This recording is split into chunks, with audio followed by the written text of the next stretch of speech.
90 দশকে কিংবদন্তি সালমান শাহর হঠাৎ করে মৃত্যুতে বাংলা চলচ্চিত্র যখন শোকে স্তব্ধ, তখন হঠাৎ করে আলোচনায় আসলেন সুদর্শন এক নায়ক, তিনি শাকিল খান। 1973 সালের 3 নভেম্বর চট্টগ্রামের পাঁচলাইশে তিনি জন্মগ্রহণ করেন। 1997 সালে আমার ঘর আমার বেহেশত চলচ্চিত্রে অভিনয়ের মাধ্যমে শাকিল খানের ঢাকায় চলচ্চিত্রে অভিষেক হয়। সিনেমায় তার বিপরীতে ছিলেন সাদিকা পারভিন পপি। সেই সময় শাকিল খান পপি জুটি বেশ জনপ্রিয়তা লাভ করে।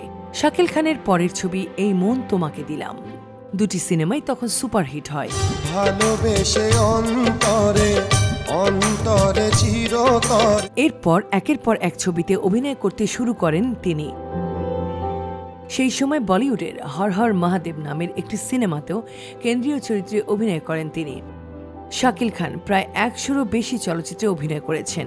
তার অভিনীত অন্যান্য চলচ্চিত্রগুলি হল মা যখন বিচারক, প্রাণের প্রিয়তমা, সবার অজান্তে, বিয়ের ফুল, নারীর মন, আমার বউ, মন, মেঘলা আকাশ, বলো না ভালোবাসি, বাবা আমার বাবা, তোমাকেই খুঁজেছি, অবুঝ বউ, হৃদয়বাসী, দুই নয়নের আলো, সাথী তুমি কার ইত্যাদি।